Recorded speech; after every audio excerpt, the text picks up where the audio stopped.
को आज रिसीव कीजिए। देखिए बाइबल क्या कहती है, मैं आपके लिए एक कलाम पढ़ूंगा, गौर से सुनिएगा। मैं आपके लिए पढ़ने चाह रहा हूं यहोशू 24 और उसका 3। और मैं तुम्हारे मूल पुरुष अब्राहम को महानद के उस पार से ले आकर कनान देश के सब स्थानों में फिराया और उसका वंश बढ़ाया। अब्राहम जो थे, पता है उनकी जात या उनकी रेस क्या थी? अब्राहम को इब्रानी बोलते थे, क्योंकि अब्राहम जिस जबान को बोला करते थे इब्राहिम, वो जबान हुआ करती थी इब्रानी जबान, हिब्रू, जिसे यहूदी लोग बोला करते हैं। और अब्रानी हिब्रू लैंग्वेज, यानी अब्राहम की जो रेस थी वो हिब्रू थी, यानी इब्रानी। और आपको पता है इब्रानी का मतलब क्या होता है? इब्रानी शब्द का मतलब क्या होता है, मैं आपको बताता हूं। इब्रानी शब्द का मतलब होता है जो किसी चीज में से पार होकर आया हो, किसी चीज में से गुजर के आया हो, या उस पार से आया हो, दूसरी तरफ से आया हो, यही मतलब। क्योंकि अब्राहम को भी उस पार से बुलाकर कहां लेकर आया? उसके कुटुंबियों के देश में से खुदावंद बुलाकर उसको कनान देश में, उस मुल्क में लेकर आया जहां पर दूध की और मधु की धाराएं बहती थी, शहद की, ऐसा लिखा है वहां के लिए। तो वो वहां से पार होकर आया, इसलिए उसे इब्रानी बोला गया, हिब्रू गाय। आपको पता है कि ईमान के वसीले से, विश्वास के तौर पे हम भी अब्राहम की औलादे और अब्राहम की संतानें। कलाम ये बताता है मसीह के वसीले से, और हम भी रूहानी तौर पे, आत्मिक तौर पे हम भी क्या हैं? इब्रानी। क्योंकि खुदावंद हमें संसार में से, दुनिया में से निकाल कर कहां लेकर आया? अपनी बादशाहत में। और इसी तरीके से डिफरेंट सीजन्स में जहां पर आज आप हैं, उसमें से गुजर कर आप कहां आ रहे हैं? अपनी आशीषों में, अपने कनान में, जो आपके लिए कनान, आपके लिए प्रॉमिस लैंड, आपके लिए बरकतों वाली जगह है। इसलिए ध्यान रखिए, आपके लिए प्रॉमिस लैंड तैयार है। खुदावंद पे भरोसा रखिए, खुदावंद पर अपना ईमान रखिए। आप भी एक स्पिरिचुअल हिब्रू गाय हैं, you are also a spiritual Hebrew. और ध्यान रखिए, आप भी पार होकर आ रहे हैं अब्राहम की तरह, उस पार से इस पार। इसलिए इस कलाम को 2018 में just receive it by faith, कि खुदावंद मुझे उस पार से इस पार लेकर आ रहा है। मेरी आशीष मेरे कनान में, जहां मेरी बरकत, मेरी सेहत, मेरी आशीष, मेरा प्रमोशन, मेरा अनुग्रह, मेरा फजल और मेरी इंक्रीज है। इस कलाम को 2018 में रिसीव कीजिए। खुदावंद आपको सबको बरकत दे। इस छोटी सी वर्शिप और दुआ के साथ हम आपको बरकत देने आ रहे हैं। ईमान से बैठिए और इस प्रार्थना के जरिए बरकत पाए, यीशु के नाम में।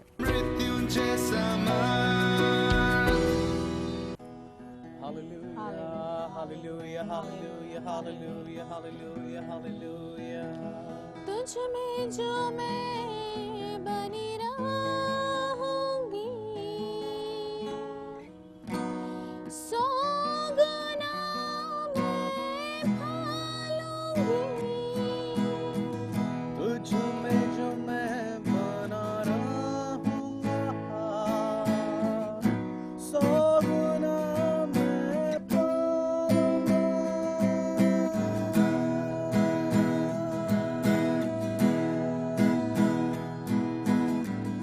मैं हूँ डाली, तू है दरख्त,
वाकई में तेरे में बरकत पाना चाहते हैं, तेरे लोग आशीष पाना चाहते हैं, इसलिए तेरी हुजूरी में, तेरी उपस्थिति में इस वक्त आते हैं। स्वर्गीय पिता, हम यहोशू के नाम में मांगते हैं, हमारे खुदावंद, हमारे राजा, हमारे बादशाह यहोशू के नाम में मांगते हैं, जो खुदा का बर्रा है, यीशु के नाम में अपने लोगों को ऐसा फजल दे, ऐसा मसा दे कि वो दाऊद की तरह ये बोले कि मैं गुजर रहा हूँ मौत के सायों में से, पर मैं यहाँ ठहरने वाला नहीं हूँ। वो दाऊद की तरह बोले कि मैं यहाँ से सिर्फ होकर जा रहा हूँ, पर मैं वास तो यहोवा के आंगनों में करूंगा, उसके धाम में करूंगा, क्योंकि हमें तो सिर्फ इस अंधकार, इस बीमारी, इस रोग, इस कंगाली, इस कलेश, इस बीमारी, इस बदनामी से सिर्फ गुजरना ही हमारी मंजिल नहीं है, पर हमारी मंजिल यहोवा का धाम है, जिसमें मैं सर्वदा वास करूंगा। उसके धाम में, उसके जहाँ हुजूरी है, जहाँ मेरा खुद बाप है, जहाँ मेरा खुदावंद, मेरा यीशु, मेरा प्रभु है, वहां पर उसकी महिमा में, उसके जलाल में मुझे वास करना है, उसके जलाल में मुझे हालेलुया रहना है। जहाँ वो रहता है वहाँ मैं रहता हूँ।